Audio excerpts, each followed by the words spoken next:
कहते हैं कि गुरु हमारे लिए जो भी करते हैं अच्छे के ही लिए करते हैं, कुछ ना कुछ सिखाने के लिए करते हैं।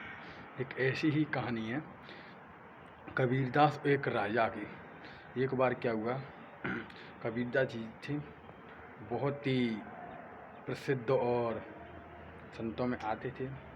उनका राजा था वहाँ के नगर का, वो उनका बहुत बड़ा भक्त था। ऐसे ही चलते चलते वो उनके ही पास कुछ ना कुछ ज्ञान की बातें या कुछ ना कुछ उनसे परामर्श लिया करता था, उनके ही चरणों में रहा करता था, वो उनकी बहुत इज्जत करता था। एक दिन कबीरदास जी ने सोचा, क्या ये मेरी सचमुच इज्जत करता है? क्या मेरे को ये सचमुच भक्त है? क्या मेरे को ये इतना बड़ा ज्ञानी या फिर मेरा इतना बड़ा भक्त है? वो ऐसे सोचते हुए कुछ करने का विचार करते हैं और सोचते हैं, क्या मुझे इसकी परीक्षा लेनी पड़ती?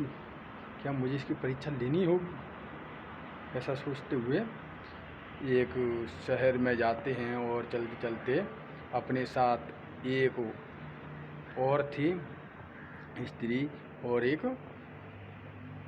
लड़का, और जो कि पहले स्त्री थी वो वेश्या थी, और उन दोनों को साथ में लेकर उन दोनों के हाथ में बोतल थी जो कि रंगीन पानी की थी, लेकिन देखने में शराब सी लग रही थी। वो दोनों उनके साथ में आए, चल पड़े, धीरे धीरे शहर में निकल पड़े और घूम फिर के फिर वापस उधर ही आ गए अपनी कुटिया में।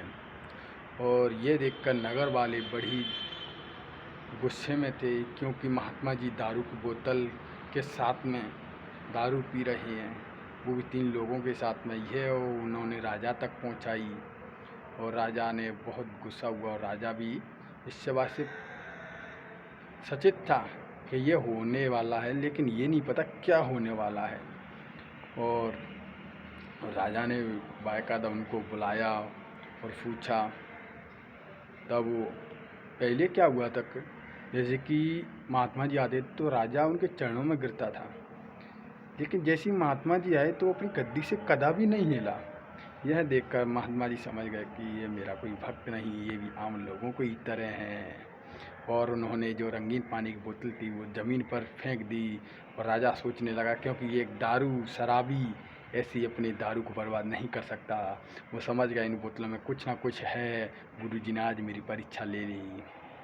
यह कहते हुए फिर चरणों में गिर पड़ा और उनसे पूछने लगा, गुरुजी ये क्या थी? उनके शिष्यों से पूछता है क्या था ये?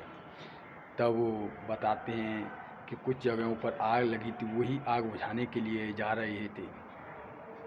राजा ने तब अपने दूत को भेजकर वो पुष्टि करवाई कि यह सच है या गलत है। वहाँ के नगर वासियों से पता चला कि ये सच्ची थी, घटना एकदम सच थी।